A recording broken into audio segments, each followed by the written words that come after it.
فإذا أفضتم من عرفات فاذكروا الله عند المشعر الحرام واذكروه كما هداكم وإن كنتم من قبله لمن الضالين।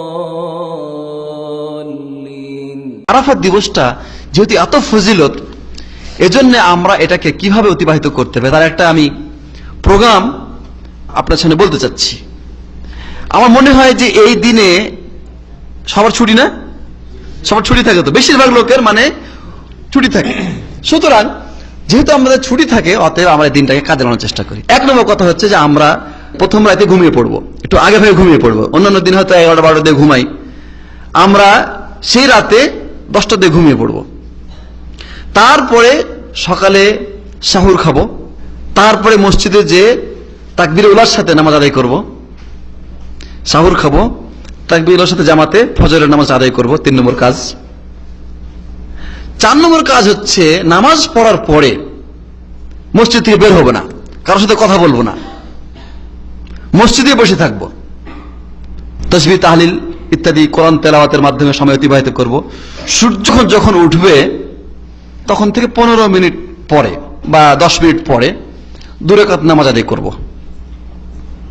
আল্লাহ নবী সাল্লাল্লাহু আলাইহি ওয়াসাল্লাম বলছেন, কোন মানুষ যদি ফজরের নামাজ পড়ে তার জায়নামাজে বসে থাকে, জায়নামাজে বসে থাকে এবং সেখানে জিকির আজকার করে, কারোর সাথে কথা না বলে এবং তার ওযু নষ্ট না হয়, অতঃপর সূর্য ওঠার পরে 2 রাকাত নামাজ আদায় করে, তাহলে সেই ব্যক্তি একটি পরিপূর্ণ হজ এবং পরিপূর্ণ ওমরা সওয়াব লাভ করবে।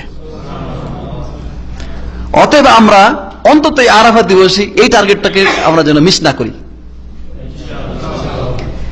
এরপরে 4 নম্বর কাজ যেটা গেল। 5 নম্বর কাজ, কোরআনের বিশেষ অংশ, যাদের কোরআন পড়ার ভালো অভ্যাস আছে, যে আমি নির্দিষ্টভাবে 10 পারা বা 15 পারা কোরআন আজকে আমি তেলাওয়াত করব।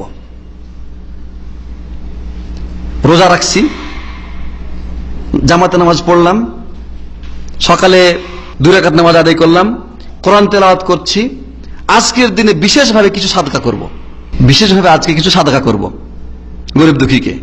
এটা হলো 5। 6 নম্বর কথা হচ্ছে, আমি যে ফজরের নামাজ তাকবীর উলার সাথে পড়ার কথা বলেছি, সাথে সাথে বাকি নামাজগুলো তাকবীর উলার সাথে পড়বো, এটা একটাই পয়েন্ট আর কি। তারপরে সন্ধ্যার আগে আগে আজকারুল মাসা যেটা আছে, সন্ধ্যার যে জিকির, সেগুলি পড়ে নেব। এরপরে ইফতার করব।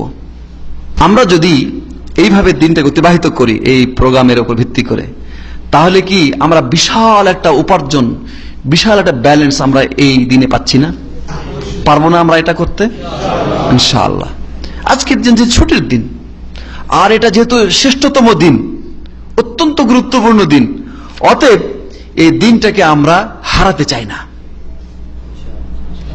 এই দিনটাকে আমরা এর মধ্যে কোনো অবহেলা করব না, নিজেরা এটা করব।